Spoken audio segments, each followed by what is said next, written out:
Hello दोस्तों, बहुत बहुत स्वागत है आपका हमारे चैनल बायोलॉजिकल फैक्ट में। आज हम आपको बताएंगे कि prokaryotic cell and eukaryotic cell में क्या अंतर होता है, क्या डिफरेंसेस होता है।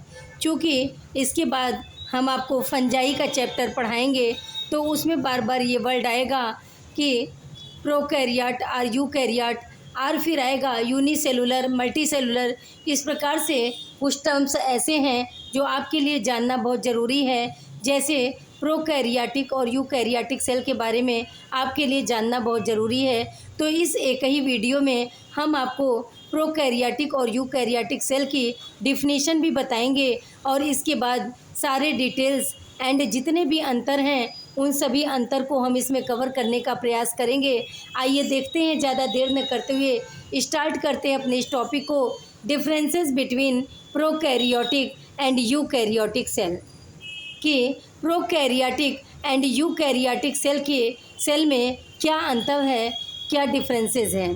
तो सबसे पहले फर्स्ट नंबर पे हम आपको बताएंगे प्रोकैरियोटिक सेल की डिफिनीशन।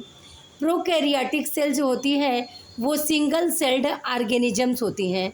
जो प्रोकैरियोट होते हैं, जो एनिमल्स जैसे कि बैक्टीरिया या इस प्रकार से कोई भी प्रोकैरियोटिक सेल जो होते हैं, जो प्रोकैरियोटिक कोशिका की बॉडी होती है वो सिंगल सेल्ड होते हैं। मीन्स केवल एक ही कोशिका का बना होता है।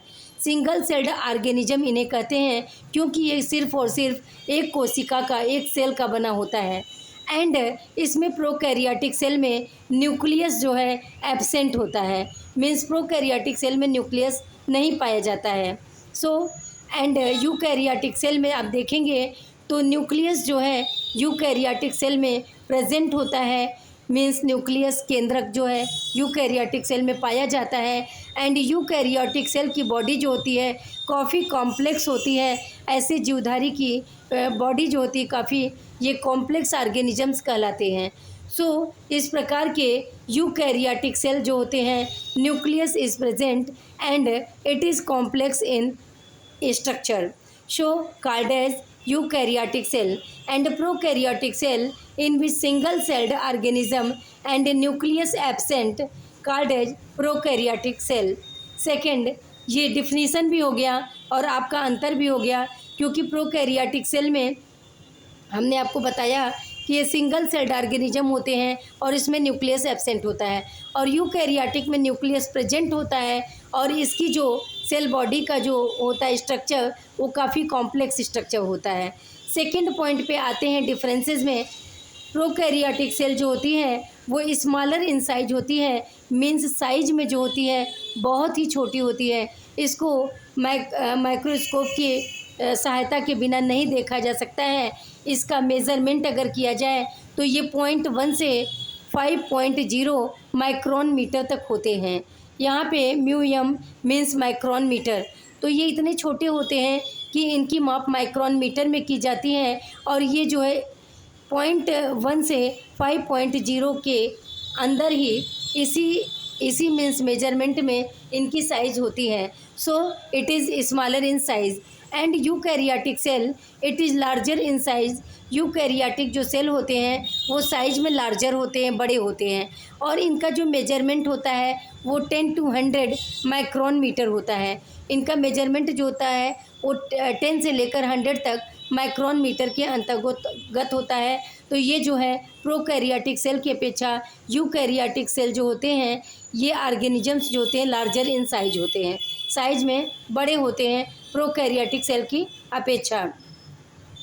तो और प्रोकैरियोटिक, यहाँ पर हम आपको बता दें कि प्रोकैरियोटिक सेल जो होते हैं, यहाँ पर प्रोकैरियोटिक का मतलब होता है न्यूक्लियस के सेंस में हम बात करेंगे तो प्रोकैरियोटिक सेल में न्यूक्लियस या केंद्रक जो होता है वो एब्सेंट होता है, नहीं पाया जाता है।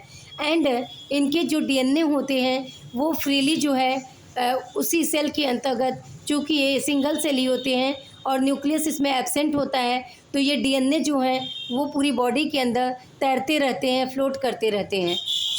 Nucleus is absent and DNA floats freely in prokaryotic cell, but in eukaryotic cell nucleus is present. Eukaryotic cell में न्यूक्लियस या केंद्रक उपस्थित होता है एंड विच प्रोटेक्ट डीएनए, जो कि डीएनए को प्रोटेक्ट करता है। Fourth point, organelles simple in structure. इनके जो ऑर्गेनेल्स होते हैं जैसे माइटोकॉन्ड्रिया, एंडोप्लाज्मिक रेटिकुलम, ये सब इनके जो सेल ऑर्गेनेल्स होते हैं वो स्ट्रक्चर में यानी संरचना में बहुत ही सिंपल होते हैं, साधारण होते हैं। एंड यूकैरियोटिक सेल में many organelle shows specialized functions. और जो यूकैरियोटिक सेल होते हैं इसमें मेनी जो ऑर्गेनेल्स होते हैं जैसे कि माइटोकॉन्ड्रिया, एंडोप्लाज्मिक रेटिकुलम, इस प्रकार से जितने भी ऑर्गेनेल्स होते हैं वो इसमें स्पेशलाइज्ड फंक्शंस मीन्स विशेष कार्यों को शो करते हैं। तो आपने जाना यहाँ organelle simple in structure but in case of eukaryotic cell many organelle shows specialized functions. Fifth है लोकोमोशन बाय सिंपल फ्लैजिला। दोस्तों, लोकोमोशन का मतलब होता है मूवमेंट, मीन्स गति करना, मीन्स चलना, मीन्स प्रचलन।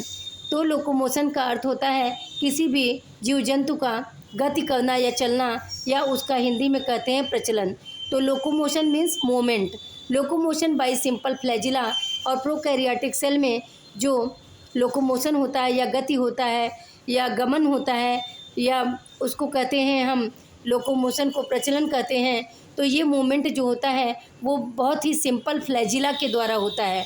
एक स्ट्रक्चर होता है इस प्रकार से ऐसे रहता है तो इसको कहते हैं फ्लैजिला। तो इस फ्लैजिला के द्वारा इसमें सिंपल लोकोमोशन होता है या सिंपल मूवमेंट होता है।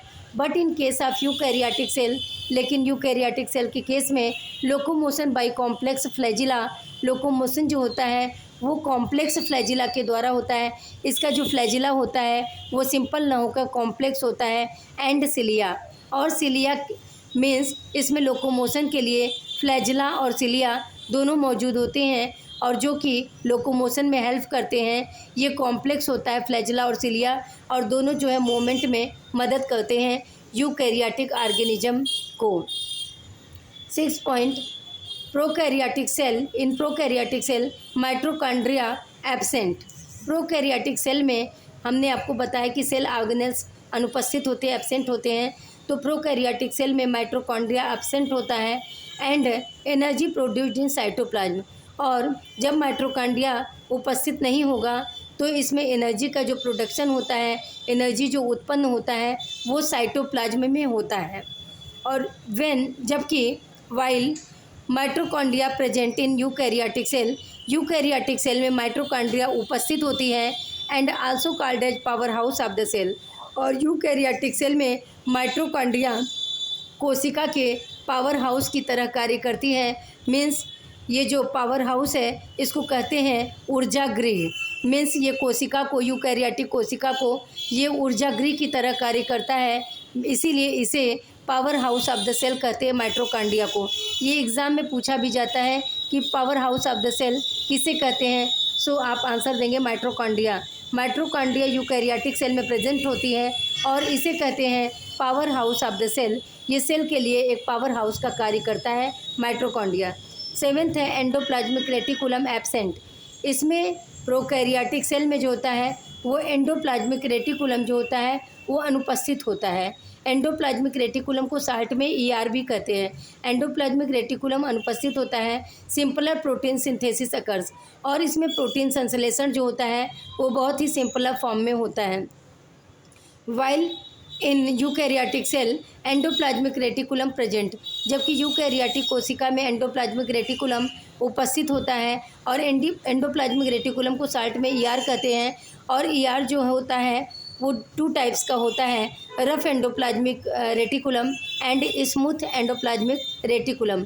मीन्स RER एंड SER 2 प्रकार के एंडोप्लाज्मिक रेटिकुलम पाए जाते हैं। तो इस प्रकार से यूकैरियोटिक सेल में एंडोप्लाज्मिक रेटिकुलम उपस्थित होते हैं and it is crucial protein synthesis occurs. Means endoplasmic reticulum के द्वारा बहुत ही जो प्रोटीन संश्लेषण होता है वो बहुत ही उपयोगी होता है। मीन्स एंडोप्लाज्मिक रेटिकुलम इसमें यूकैरियोटिक सेल में उपस्थित होते हैं जो कि प्रोटीन सिंथेसिस के लिए बहुत ही ज़रूरी होते हैं। 8th पॉइंट है DNA सिंगल। प्रोकैरियोटिक सेल की हम बात कर रहे हैं। प्रोकैरियोटिक सेल में डीऑक्सीराइबोज न्यूक्लिक एसिड जो होता है वो सिंगल होता है। एंड सर्कुलर क्रोमोसोम, इसमें जो गुणसूत्र होता है वो सर्कुलर फॉर्म में पाया जाता है, गोलाकार फॉर्म में पाया जाता है। And in eukaryotic cell multiple DNA जो होता है इसमें मल्टीपल होता है। एंड लीनियर क्रोमोसोम, और इसमें गुणसूत्र जो होता है वो लीनियर फॉर्म में पाया जाता है। 9th पॉइंट है राइबोसोम्स आर फाउंड, इसमें प्रोकैरियोटिक सेल में जो राइबोसोम पाया जाता है वो 70S टाइप का होता है एंड स्मॉलर होता है। मीन्स प्रोकैरियोटिक कोशिका के अंतर्गत 70S राइबोसोम पाया जाता है जो कि बहुत ही स्मॉलर होता है, छोटा होता है। But in eukaryotic cell 80S ribosome are is found, लेकिन यूकैरियोटिक कोशिका में 80S राइबोसोम पाया जाता है जो कि साइज में लार्जर होता है। एग्जाम्पल के तौर पे आप देखेंगे तो प्रोकैरियोटिक सेल में बैक्टीरिया, आर्किया, इस प्रकार से और भी सारे जीव आते हैं। तो प्रोकैरियोटिक सेल के अंतर्गत bacteria and archaea etcetera. And eukaryotic cell में एग्जाम्पल के तौर पे जैसे एनिमल सेल आता है, प्लांट सेल आता है एंड फंजाई सेल आता है। तो यूकैरियोटिक सेल के अंतर्गत हम एनिमल, प्लांट और फंजाई का अध्ययन करते हैं। सो दोस्तों, prokaryotic cell and eukaryotic cell के बीच डिफरेंसेस आपको क्लियर हो गया होगा। चलते हैं, फिर नेक्स्ट क्लास में मिलेंगे। तब तक के लिए thank you, bye bye, take care, love you all, have a nice day.